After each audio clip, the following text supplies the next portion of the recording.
اعوذ باللہ السمیع العلیم من الشیطان اللعین الرجیم بسم اللہ الرحمن الرحیم وصلی اللہ علی محمد وآلہ الطاہرین اللہم صلی علی محمد وآل محمد وعجل فرجهم واما الحرف فيعرف بأن لا يقبل شيئا من علامات الاسم والفعل نحو هل وبل وليس منه مهما وإذما بلما المصدرية ولما الرابطة في الأصح۔ اگر ہماری جو بحث تھی وہ اس چیز میں تھی کہ کلمے کے تین اقسام ہیں: اسم، فعل، حرف۔ اسم اور فعل کی احکامات گزر چکے، ان کی علامات گزر چکی کہ یہ فعل کے اقسام ہیں، پھر فعل کے تین اقسام بیان کیے، ان کو بھی پڑھ لیا۔ اسم کی بھی تفصیلی گفتگو تھوڑی سی مختصر ہو چکی اور ہونی باقی ہے آگے چل کر انشاءاللہ۔ اسم کے بارے میں بھی تفصیلی گفتگو، فعل کے بارے میں تفصیلی گفتگو، لیکن اس مختصر گفتگو پر جو اسم اور فعل کے بارے میں کی گئی ہے، اس مختصر گفتگو کے بعد جو اسم اور فعل کے بعد کی گئی ہے، آج مصنف فرماتے ہیں کہ آج ہم کلمے کا جو آخری قسم ہے حرف، اس کی بات کریں گے کہ حرف کس کو کہتے ہیں، حرف کی کیا تعریف ہے، حرف کو کیسے پہچانا جاتا ہے، حرف کی کیا علامات ہیں، حرف کا کیا حکم ہے۔ سب سے پہلے آئیں گے کہ حرف کی تعریف کیا ہے، یہ حرف کو کیسے پہچانا جاتا ہے۔ بالکل آسان تعریف مصنف نے پیش کی ہے کہ جو چیز علامات اسم اور علامات فعل کو قبول نہ کرے وہ حرف ہے۔ یہ حرف کی مصنف نے تعریف کی۔ اس کے لیے مثالیں پیش کی حل و بل، یہ دو مثالیں پیش کی حرف کے لیے۔ اب ہم پوچھیں گے کہ جب اسم کی تعریف یا اسم کی جو پہچان ہے آپ نے یہ بتائی کہ جس پر علامات اسم اور فعل نہ ہو وہ حرف ہے، تو ان کا حکم بھی بتا دیجئے، حکم کیا ہے۔ جیسے ہم پیچھے اسم کے بارے میں حکم پڑھا کہ اسم کا اصل معرب ہونا ہے، لیکن کبھی کبھار مبنی بھی ہو جاتا ہے، پھر مبنی کے اقسام بتائیں۔ اس طرح فعل میں اصل مبنی ہونا ہے، تو فعل میں جب اصل مبنی ہونا ہے تو پھر اس کے اقسام کر کے بتائے کہ کبھی کبھار فعل معرب بھی ہو جاتا ہے۔ کچھ قسمیں تھی کہ جس میں معرب تھا، کچھ میں مبنی تھا، البتہ وہ آواز گزر چکی۔ آج جو حرف کے بارے میں ہے، کوئی پوچھے کہ حرف کیا ہے، مبنی ہوتا ہے معرب، تو جواب ہے کہ وہ مبنی ہوتا ہے۔ اس کی بات بھی مصنف آگے جال کر کریں گے۔ تو یہاں سے جو متن ہے، جو اصل ہے، ساتھ سے یہاں پڑھتے ہیں، اور اب بالکل آسان سی عبارت اور کوئی اس میں مشکل نہیں ہے۔ وَأَمَّا الْحَرْفُ فَيُعْرَفُ، کہتے ہیں کہ حرف کو، کیونکہ جو کلمے کے تین قسم تھے ان میں سے آخری قسم حرف کو فَيُعْرَفُ پہچانا جاتا ہے بِأَلَّا يَقْبَلَ شَيْئًا مِّنْ عَلَامَاتِ الْإِسْمِ وَالْفِعْلِ، کہ اس پر علامات اسم اور علامات فعل نہ ہو، یا وہ جو علامات اسم اور علامات فعل کو قبول نہ کرے اس چیز کا نام، اس کلمے کا نام حرف ہے۔ نحو حل و بل، یہ دو مثالیں دی حرف کی۔ پھر اس میں بھی بحث آئے گی کہ حل استفہامیہ بھی ہوتی ہے، اور کیا ہے بل استدراک کے قریب ہوتی ہے، اور حل کی جو دوسرے اقسام ہیں کہ یہ حل کون سی ہے، اور بل کے بھی اقسام، یہ اس کی بحث بھی انشاءاللہ آئے گی۔ وَلَيْسَ مِنْهُ مَهْمَا، حرف میں سے نہیں ہے مہما، وَإِذْمَا وَبَلْمَا الْمَصْدَرِيَّةُ وَلَمَّا الرَّابِطَةُ فِي الْأَصْحِ، حرف میں سے نہیں ہے۔ پیچھے جیسے کچھ کلمات میں اختلاف تھا، مثلا ماضی کی بحث میں آئے عسا، لیسا، نعمہ، بیسا، اس طرح کے جو کلمات تھے اس میں اختلاف تھا کہ آیا یہ فعل ماضی ہے یا فعل ماضی نہیں ہے۔ تو آج یہ مصنف کہہ رہے ہیں کہ یہ جو چار کلمات ہم نے ذکر کیے، مہما، اذما، بلما اور لما رابطہ، تو ان کے بارے میں بھی اختلاف پایا جاتا ہے کہ آیا یہ حرف ہیں یا حرف نہیں ہیں۔ تو مصنف کے نزدیک یہ جو علی الاصح کا لفظ لگایا ہے، علی الاصح سے یا فی الاصح سے یہ لگ رہا ہے کہ اس میں اختلاف پایا جاتا ہے، یہ کوئی متفق علیہ چیز نہیں ہے کہ ہم کہہ دیں کہ یہ حرف جو ہے ہیں یا حرف نہیں ہیں، لہذا مصنف کے نزدیک تو حرف نہیں ہیں۔ ولیس منہ، حرف میں سے نہیں ہے کیا چیز؟ مہما نہیں ہے، ازما نہیں ہے، بل ما المصدریہ اور مائے مصدریہ، اچھا مائے مصدریہ بھی نہیں ہے، اور لما رابطہ یعنی چار، مہما، ازما، ما مصدریہ اور لما رابطہ، یہ چار جو کلمات ہیں مصنف کے نزدیک فی الاصح یعنی اصح ترین قول مصنف کے نزدیک کے بنیاد پر یہ دونوں چاروں کیا ہے؟ حرف نہیں ہے۔ یہ تھی متن کی عبارت۔ شین شرح سے پڑھتے ہیں کہ لما فرغت من القول فی الاسم والفعل، جب میں فعل اور اسم کی گفتگو اور بحث سے فارغ ہوا، شرعت فی ذکر الحرف، میں نے حرف کے ذکر کو چھیڑا یعنی حرف کی بحث کو چھیڑا، اس میں کلام کیا، اس میں بحث کی۔ فذکرت، میں نے ذکر کیا، یعنی متن کی بات ہو رہی، مصنف متن کی طرف اشارہ کرتے ہیں کہ فذکرت، میں نے ذکر کیا یعنی متن میں نے ذکر کیا کہ انہو، یہ جو حرف ہے، یعرف، پہچانا جاتا ہے، بِأَلَّا يَقْبَلَ شَيْئًا مِّنْ عَلَامَاتِ الْإِسْمِ وَلَا عَلَامَاتِ الْفِعْلِ، کہتے ہیں یہ حرف پہچانا جاتا ہے کہ نہ علامات اسم کو قبول کرتا ہے اور نہ ہی علامات فعل کو قبول کرتا ہے، نہ وہ حل و بل، جیسے حل اور بل ہیں۔ فَإِنَّهُمَا، یہ دونوں، کون دونوں؟ حل اور بل، لا يقبلان شيئا من علامات الاسماء ولا شيئا من علامات الافعال، یہ دونوں حل اور بل قبول نہیں کرتی، کس چیز کو؟ علامات اسم کو بھی اور نہ ہی علامات فعل کو۔ علامات اسم مثلا پیچھے جو ہم نے بتائی تھی، علامات اسم کون سی ہے؟ مثلا الف لام کا داخل ہونا ہے، مثلا تنوین کا داخل ہونا ہے، یا اس طرح کی جو دوسری، اور اس طرح فعل کی علامت، کہ فعل کی جو علامات ہیں ان میں سے کوئی ایک اس میں داخل ہے یا نہیں ہے، دیکھتے ہیں کہ ان میں سے بھی کوئی علامت اس پر داخل نہیں ہے۔ جب اسماء میں سے کوئی اس کی علامت اسم کی نہیں ہے، افعال میں سے کوئی فعل کی علامت نہیں ہے، تو ایسے کلمے کو کیا کہا جاتا ہے؟ حرف کہا جاتا ہے۔ فَإِنَّهُمَا لَا يَقْبَلَانِ شَيْئًا مِّنْ عَلَامَاتِ الْأَسْمَاءِ وَلَا شَيْئًا مِّنْ عَلَامَاتِ الْأَفْعَالِ، کہ یہ قبول نہیں کرتے دونوں بل اور حل، لا يقبلان شیئا من علامات الاسم، کوئی چیز قبول نہیں کرتے علامات اسم میں سے یا علامات اسماء میں سے، ولا شیء من علامات الافعال، اور نہ ہی کوئی چیز علامات افعال میں سے جس کو وہ یہ قبول کرتے ہیں، یعنی اس کو قبول نہیں کرتے۔ اچھا، یہ سوال ہوگا، یہ مقدر سوال سمجھیں، اور یہ اس کا جواب ہے فانتفع سے۔ کوئی آ کر کہے کہ ایسا کلمہ جس میں علامت اسم نہ ہو یا علامت حرف علامت اسم نہ ہو یا علامت فعل نہ ہو، تو اس کو آپ حرف کیسے کہہ سکتے ہیں؟ ممکن ہے کوئی اور بھی کلمہ ہو سکتا ہے؟ تو مصنف کہتے ہیں نہیں، فانتفع ان یکون اسمان، جب یہ انتفاع کر دیا یعنی نفی کر دی اس کی کہ یہ دونوں اسم بھی نہیں ہے کیونکہ اس میں علامت اسم نہیں ہے، وان یکون فعلین، اور اس چیز کی بھی نفی کر دی کہ یہ دونوں فعل بھی نہیں ہیں کیونکہ اس میں اسماء کی اور افعال کی کوئی علامت نہیں ہے، وتعین، اور معین ہو گیا ان یکون حرفین، تو یہ دونوں حرف ہیں۔ کوئی کہے گا کہ یہ حرف کیسے ہے جب اس میں علامت اسم اور فعل نہیں ہے، تو اس کا مطلب یہ تھوڑی ہے کہ یہ حرف ہے۔ کہتے ہیں کہ اذ لیس لنا الا ثلاثۃ اقسام، ہمارے پاس تین قسم کے علاوہ چوتھا قسم کون سا ہے؟ یعنی اسم فعل حرف، یہ جو کلمے کے تین قسم ہیں، آیا اس کے علاوہ بھی اس حرف کے اس کلمے کی کوئی اور قسم ہے؟ کلمے کے کتنے قسم ہم نے بنائے؟ کلمے کے تین قسم بنائے، اسم فعل حرف۔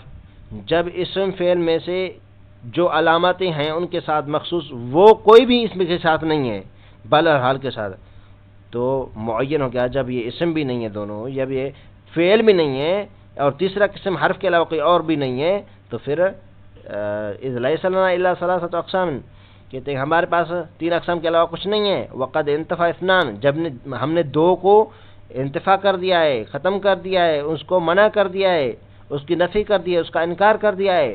فتعین ثالث، پھر تیسرا معین ہوگا. یعنی جب ہم نے 2 کی نفی کر دی، یعنی اسم کی بھی نفی کی کہ یہ دونوں اسم بھی نہیں ہیں، فعل کی نفی کی کہ یہ دونوں فعل بھی نہیں ہیں. اسم کیوں نہیں ہے؟ اسم کی علامت کوئی نہیں. فعل کیوں نہیں ہے؟ فعل کی علامت کوئی نہیں. فتعین ثالث، پھر تو حرف ہونا چاہیے، تیسرا تو وہی ہے اور کوئی ہے ہی نہیں، تو اس لیے کہتے ہیں کہ فتعین ثالث، تیسرا کلمہ معین ہوگا، یعنی حرف ہے یہ. ولما کان من الحروف مختلف فیہ، جبکہ حروف میں سے کچھ ایسے کلمات بھی ہیں، یعنی حروف کی بحث میں کچھ ایسے کلمات کا ذکر ہوتا ہے مختلف فیہ، جس میں اختلاف پایا جاتا ہے. کس چیز کا اختلاف پایا جاتا ہے؟ کہ حل ہوا حرف او اسم، کہ یہ حرف ہیں یا اسم ہیں. یعنی بعض ایسے کلمات ہم نے جیسے نیچے ذکر کر رہے ہیں کہ ہم نے ایسے کلمات کو ذکر کیا ہے کہ جس کے بارے میں اختلاف ہے، آیا یہ حرف ہے یا حرف نہیں ہے. نصصت علیہ، ہم نے ان پر نص دیا ہے، نص پیش کیا ہے. کما فعلت فی الفعل الماضی و فعل الامر، جیسا کہ ہم نے فعل ماضی اور فعل امر میں اس طرح کیا تھا. یعنی کیا کیا تھا؟ جیسے فعل ماضی کی بحث میں کیا کہا تھا کہ 3 کلمات میں اختلاف پایا جاتا ہے. فعل امر میں کیا کہا تھا؟ 3 کلمات میں اختلاف پایا جاتا ہے، ہاتے، تعالے اور حلما. پھر حلما کی بات تو بنو تمیم پر چھوڑ دی. 2 کے بارے میں کیا کہا کہ یہ جو ہاتے اور تعالے یہ فعل امر ہے، یہ فعل ماضی میں کیا تھا اور فعل امر میں کیا تھا. فعل ماضی میں کیا کیا تھا؟ فعل ماضی میں 4 کلمات بتائے، بئسا، نعمہ، عسا اور لیسا. یہ 4 کلمات بتائے اور کہا کہ یہ چاروں میرے نزدیک فعل ماضی ہیں. یہ کیا تھا فعل ماضی میں. یعنی فعل ماضی میں کیا کیا؟ 4 کلمات بتائے، عسا، لیسا، نعمہ، بئسا. اور فعل امر میں کیا کیا؟ 3 کلمات بتائے، ایک کو نفی کر کے 2 کے بارے میں خود حکم لگایا، یعنی حلما کو چھوڑ کر ہاتھ اور تعالی کے بارے میں حکم لگایا. تو جس طرح ہم نے وہاں پر نصیحہ تھا پیش کیا تھا، یہاں پر بھی یہی بات ہے. اور جن کے بارے میں اختلاف ہے وہ کتنے ہیں؟ وہ اربعۃ، وہ 4 ہیں. ازما، یعنی ازما یہ ایک ہی ہے، ازما و مہما یہ دوسرا، و مل مصدریہ اور ما مصدریہ، و لما الرابطہ. دیکھیں یہ قسم ہے، ما مصدریہ ما کے اقسام میں سے ایک قسم ہے، اور لما رابطہ لما کی قسموں میں سے ایک قسم ہے. تو یہ دونوں ما مصدریہ، نہ کہ مطلقاً ما، کوئی بھی ما نہیں، بلکہ ما جو مصدریہ ہے، لما جو رابطہ کے لیے آتا ہے، یہ دونوں کلمات اور 2 پہلے والے یعنی 4 کلمات، یہ کلمات اس میں اختلاف پایا جاتا ہے. تو مصنف نے تو پیچھے جیسے ذکر کر دیا کہ ان میں سے کوئی حرف نہیں ہے بلکہ ان میں اختلاف پایا جاتا ہے، اور بعض کہتے ہیں. اور مصنف اکثر انہی قولوں کو آگے چل کر انہی قولوں کو یہ مصنف کیا کریں گے؟ تقویت دیں گے کہ جو کہتے ہیں کہ یہ حرف نہیں ہے، پھر وہ اسم کہیں یا فعل وغیرہ کہیں. تو مصنف کے نزدیک یہ چاروں حرف نہیں ہیں.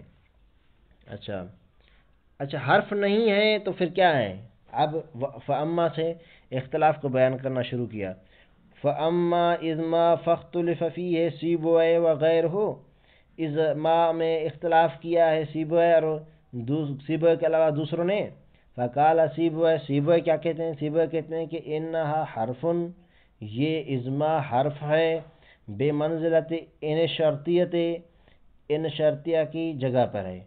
یعنی جس جگہ پر اذما استعمال ہوتا ہے اگر اس کو ہٹا کر آپ ان استعمال کریں یا اس کے برعکس کریں، اس کے الٹ کریں، جہاں ان اس شرطیہ استعمال ہوتا ہے وہاں پر اذما استعمال کریں تو معنی اس کی ایک ہی ہے، ایک جگہ پر ایک دوسرے کی جگہ پر آ سکتے ہیں، کوئی مشکل نہیں ہے. تو جب ان شرطیہ حرف ہے تو اس کا مطلب ہے اذما بھی حرف ہے.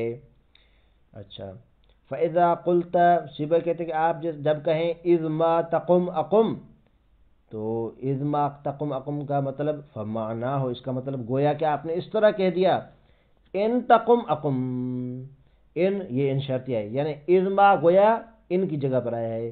ان تقم اقم، اگر آپ کھڑے ہو جائیں گے تو میں بھی کھڑا ہو جاؤں گا. یہ تھا نظریہ کس کا؟ سیبوئے کا. سیبوئے کیا کہتے ہیں کہ میرے نزدیک یہ حرف ہے بے منزلت ان شرطیہ، اور مثال بھی پیش کر دی.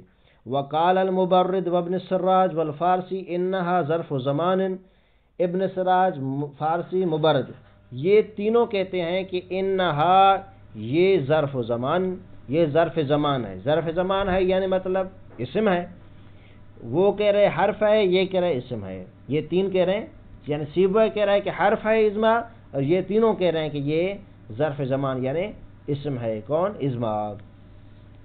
وَإِنِ الْمَانَى فِي الْمِثَالِ، جو مثال دیا کہ اس میں اس کا مطلب کیا ہوگا؟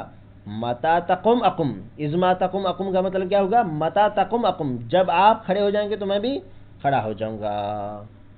اچھا، وَاحْتَجُّوا بِأَنَّهَا قَبْلَ دُخُولِ مَا كَانَتْ اسْمًا وَالْأَصْلُ عَدَمُ التَّغْيِيرِ۔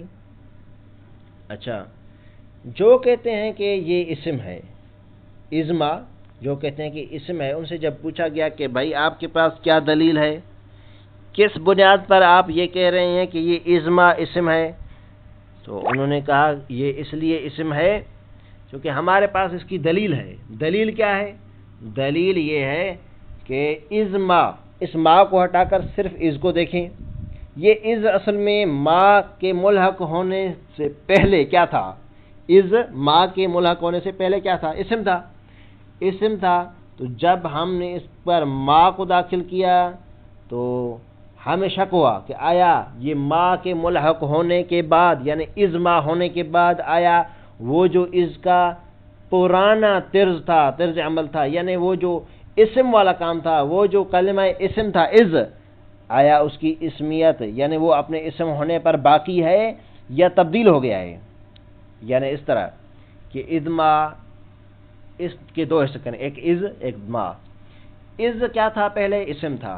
کب اسم تھا؟ جب اس کے ساتھ یہ ما ملحق نہیں ہوا تھا، فقط از تھا۔ تو وہ کہتے ہیں کہ جب ما ملحق ہوا تو ہمیں شک ہوا، پہلے تو اسم تھا لیکن ما ملحق ہونے کے بعد ہمیں شک ہوا کہ آیا ما ملحق ہونے کے بعد یہ ازما یہ اپنی اسمیت پر باقی ہے یا اسم سے خارج ہو کر حرف یا کوئی اور چیز، کوئی اور کلمہ بن گیا ہے؟ تو کہتے ہیں کہ اصل میں کیا ہے؟ عدم تغییر ہے۔ تو لہذا ہم کہتے ہیں کہ نہیں بھائی، یہ کیا ہے؟ متا تقم اقم میں یہ جو ازما ہے یہ اسم ہے، اور اس کی دلیل کیا دی کہ یہ تبدیل نہیں ہوا ہے، چاہے از تھا تو اسم تھا، ازما ہوا تو بھی اپنی اسمیت پر باقی ہے، یہ ان کی دلیل۔ عبارت پڑھنے سے پہلے ایک ان کا جو سیبویہ والے انہوں نے جواب دیا۔ سیبویہ والے کہتے ہیں کہ دیکھیں، اچھا یہ سیبویہ نہیں بلکہ دوسرے یہ جواب دے رہے ہیں، دوسرے ان کو جواب دے رہے ہیں جو کہہ رہے ہیں اسم ہے۔ وہ کہتے ہیں کہ بھائی دیکھیں، یہ جو آپ نے کہا کہ کوئی تبدیلی واقع نہیں ہوئی، ہم آپ کو بتاتے ہیں کہ یہاں ازما میں تبدیلی واقع ہوئی ہے۔ جب از تھا تو کچھ اور تھا، جب ازما ہوا تو کوئی اور ہوا۔ کیسے؟ کہتے ہیں کہ جب از تھا تو فعل ماضی کے لیے آتا تھا، جب ازما ہوا تو مستقبل کے لیے ہو گیا۔ تو ماضی سے استقبال کی معنی کی طرف آنا، یہ کیا تبدیلی نہیں ہے؟ یعنی پہلے ماضی کی معنی از، فقط از تھا، لیکن جب ازما ہوا تو پھر کس کی معنی؟ مستقبل دینے لگا۔ تو یہ دلیل ہے کہ یہاں پر یہ از، یہ جو از ہے پہلے تو اسم تھا لیکن اس صورت میں ازما کی صورت میں یہ اسم نہیں بلکہ فعل ہے۔ پھر مصنف کہتے ہیں کہ یہ جو جواب دیا گیا ہے اس میں اختلاف ہے اور اس میں اشکال ہے۔ وہ اشکال یہاں ذکر نہیں ہے لیکن ہم پیش کر دیتے ہیں۔ وہ اشکال یہ ہے کہ بھائی دیکھیں، سیبویہ کہتے ہیں کہ آپ لوگوں نے ہماری مدد کی، ہم کہہ رہے تھے کہ یہ ازما کیا ہے؟ حرف ہے، دوسرے کہہ رہے تھے کہ اسم ہے۔ انہوں نے دلیل دی، آپ نے ہمارا دفاع کرتے ہوئے ان کو جواب تو دے دیا کہ یہاں پر تغییر ہوئی ہے، لیکن یہ سیبویہ والا گروپ جو ہے وہ ان سے کیا ہے؟ راضی نہیں ہوا، کہا کہ یہ جو آپ کی دلیل ہے وہ دلیل درست نہیں ہے۔ وہ کیسے؟ کہتے آپ نے کیا کہا کہ یہاں پر تبدیلی واقع ہوئی ہے کہ از پہلے زمان ماضی کے لیے تھا، اب مستقبل کے لیے ہو گیا ہے، تو یہ تبدیلی واقع ہوئی ہے قطعاً۔ تو اس کا جواب سیبوئے کے گروپ والے یہ دیتے ہیں کہ بھائی دیکھیں، یہ ایک کلمے کا ایک معنی سے دوسری معنی کی طرف منتقل ہو جانا، یعنی ایک کلمہ مثلا مخصوص زمانے کے لیے، ماضی مضارع کسی زمانے کے لیے، اسی معنی سے اسی زمانے سے نکل کر اگر کوئی دوسرے زمانے کی معنی دے تو ہرگز یہ مطلب نہیں کہ وہ اپنی اس پہلی والی حالت سے خارج ہو گیا ہے۔ کیسے کہتے ہیں کہ مثلا ہم آپ کو مثال پیش کر کے دکھاتے ہیں، آپ سے سوال کرتے ہیں، ہم ایک فعل ماضی دلالت کرتا ہے زمان ماضی پر، لیکن اگر اس پر ان شرطیہ داخل کریں تو کیا کرے گا؟ یہ ان شرطیہ اس کی معنی کو زمان مستقبل کے لیے کر دے گا۔ اچھا، یہ جو ماضی ہے اس پر ان شرطیہ داخل ہوا تو معنی کس کی دے رہا ہے؟ زمان مستقبل کی۔ اس کا مطلب ہرگز یہ نہیں ہے کہ اب یہ ماضی مستقبل ہو گیا، معنی دے رہا ہے لیکن پھر بھی ماضی ہے۔ دوسری مثال پیش کرتے ہیں، فعل مضارع ہے۔ فعل مضارع کا کیا مطلب ہوتا ہے؟ کہ جو دلالت کرے حال پر، استقبال پر، لیکن جب آپ اس پر لم داخل کریں تو کون سی معنی دیتا ہے؟ مثلا یضربو ہے، یہ مضارع ہے، یہ یضربو حال استقبال دونوں پر دلالت کرتا ہے، لیکن جب اس پر لم داخل کریں، کہتے ہیں کہ لم داخل ہونے کی صورت میں، لم نافیہ داخل ہونے کی صورت میں یہ ماضی پر دلالت کرتا ہے۔ ماضی پر دلالت کرنے کا مقصد مطلب ہرگز یہ نہیں ہے کہ اب یہ یضرب یعنی جو لم کے داخل ہونے کے بعد ہوا ہے یہ اپنی مضارعت سے نکل کر ماضی ہو گیا ہے، نہیں، بلکہ وہ مضارع ہی ہے لیکن وقتاً عارضی طور پر یہ لم کے داخل ہونے کی وجہ سے ماضی پر دلالت کرتا ہے۔ اچھا، جب اس طرح ہے تو ہم آپ کے لیے جو آپ نے سیبوئے والے گروپ والے کہتے ہیں کہ ہمارے لیے جو آپ نے جواب دیا وہ اگرچہ جواب ان کو چپ کرانے کے لیے تو ہو سکتا ہے، لیکن ہمارے نزدیک یہ آپ کا جواب، اور مصنف خود کہتے ہیں کہ اس میں اشکال ہے، اور سیبوئے والے کو بات ٹھیک ہے کہ یہ حرف ہے، اسم نہیں ہے، لیکن اس کا ہرگز یہ مطلب نہیں ہے کہ جو انہوں نے جواب دیا ہے مبرد ابن سراج اور فارسی والوں کو وہ درست ہو۔ اچھا، وحتجو وہ دلیل پیش کرتے ہیں، کون؟ مبرد ابن سراج فارسی والے، یہ جو لوگ ہیں یا ان کے جو اتباع کرنے والے لوگ ہیں، وہ کہتے ہیں کہ یہ کیا ہے؟ اسم ہے۔ کیسے بھائی؟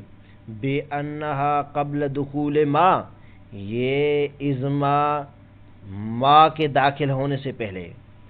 یہاں پر ایک فنی جو عبارت ہونی چاہیے تھی، ایک ہوتا ہے داخل ہونا، ایک ہوتا ہے لاحق ہونا۔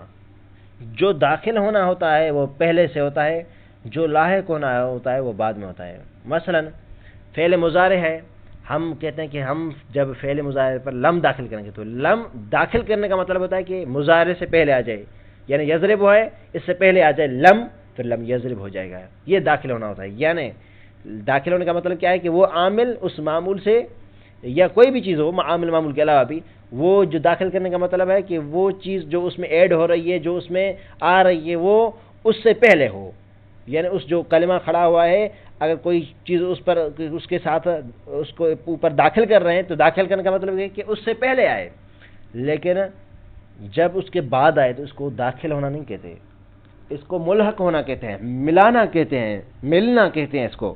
تو مصنف کی یہاں جو عبارت ہے کہ یہ از ما کے داخل ہونے سے پہلے، یہاں پر یہ ہونا چاہیے تھا کہ وحتجو وہ دلیل پیش کرتے ہیں کہ بے انہا یہ ازما قبل دخول ما کے داخل ہونے سے پہلے، ما کے داخل ہونے سے پہلے نہیں، ما کے ملحق ہونے سے پہلے، کیونکہ ما اس کے بعد آتا ہے۔ قبل دخول ما کی جگہ کیا آنا چاہیے تھا؟ قبل لحوق ما کے ملحق ہونے سے پہلے کانت اسمن، اسم تھا۔ اچھا، جب اس کے ساتھ ما مل گیا یعنی ازما ہو گیا تو کیا یہ اسمیت سے خارج ہو گیا؟ کہتے ہیں کہ والاصل، اصل اور قاعدہ یہ ہے کہ عدم تغیر، کوئی اس میں چینجنگ نہیں ہوئی ہے، کوئی تبدیلی نہیں ہوئی ہے، اپنی اسمیت پر باقی ہے۔ وَأُجِيبُ کہتے ہیں کہ وَأُجِيبَ ان کو جواب دیا گیا ہے، یعنی جنہوں نے دلیل پیش کی ہے کہ کوئی تبدیلی واقع نہیں، ان کو جواب دیا گیا کہ بے ان التغیر قد تحقق قطعا، یہاں پر تو چینجنگ تبدیلی واقع ہوئی ہے قطعا جزمن یقیناً واقع ہوئی ہے۔ کیسے آپ کہہ رہے ہیں کہ یہ تغیر کوئی تبدیلی واقع نہیں ہوئی ہے؟ بھائی آپ کہہ رہے ہیں کہ تبدیلی واقع ہوئی ہے، تو آپ کے پاس کیا دلیل ہے؟